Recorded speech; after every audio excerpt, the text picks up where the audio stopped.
থেকে প্রশ্ন করছি। আপনাদের সম্প্রচারিত সত্য সন্ধান অনুষ্ঠান সত্যকে জানার একটি উত্তম মাধ্যম, এটা আমার ধারণা। এর মাধ্যমে দূরে থেকেও অনেক কিছু জানা যায়। আমাদেরকে এই মহৎ কাজের জন্য ধন্যবাদ। আপনাদেরকে এই মহৎ কাজের জন্য ধন্যবাদ। আমার প্রশ্ন, আমাদের সমাজে পুরুষরা সত্য লাভে যে কোনো ঝুঁকি নিতে পারে, কিন্তু মেয়েদের জন্য অত সহজ নয়। পারিবারিক সামাজিক বিভিন্ন সমস্যাকে অতিক্রম করে সত্য মানা এর জন্য দৌড়ঝাঁপ করা কঠিন কাজ বটে। আমাকে এমন কোনো উপায় বলে দিন যার মাধ্যমে ইমাম মাহাদিকে মানতেও পারে এবং কোনো সমস্যার সম্মুখীন হতে না হয়।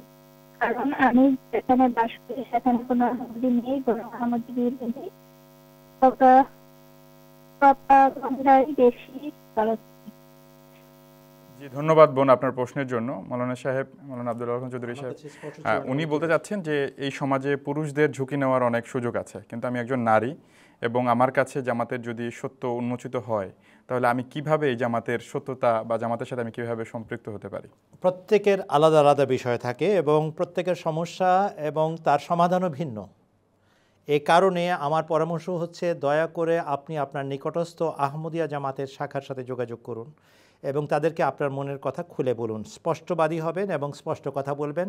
আল্লাহ এটা আদেশ দিয়েছেন, কুলু কওলান সাদীদা ইউসলিহ লাকুম আমালাকুম। আপনার অন্তরে যা আছে সেটা আল্লাহ জানেন এবং আপনি জানেন। দয়া করে স্থানীয় জামাতের সাথে যোগাযোগ করুন। আর আমাদের নম্বরও আপনার কাছে আছে। যদি মনে করেন যে আপনারা স্থানীয় জামাতে সরাসরি যোগাযোগ করতে পারছেন না কোনো কারণে, কেন্দ্রের সাথে যোগাযোগ করুন। এরপরে আপনাকে নির্দেশনা দেওয়া হবে কি করতে হবে।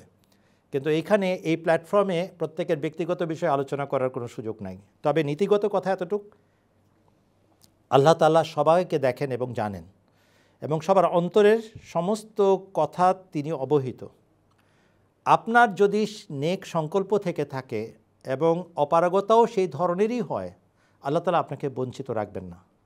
যদিও বাহ্যিক আচার আচরণে বা ঘোষণার দিক থেকে বা সমাজের দিক থেকে আপনি এমন একটা অবস্থানে থাকবেন যেখানে আপনি নিজেকে হয়তো সফল বা দায়িত্ব পালনকারী মনে করছেন না, কিন্তু আল্লাহ তাআলা, তার একটি নাম হচ্ছে শাকুর, তিনি গুণগ্রাহী, প্রত্যেককে তার মনের সংকল্প অনুযায়ী পুরস্কৃত করে থাকেন। আপনাকে আল্লাহ তাআলা ইনশাআল্লাহ বঞ্চিত রাখবেন না। বাকি যে কথা আগে বলেছি সেটা মাথায় রাখবেন। ধন্যবাদ। ধন্যবাদ মাওলানা সাহেব। আশা করি বোন আপনি আপনার প্রশ্নের উত্তর পেয়েছেন।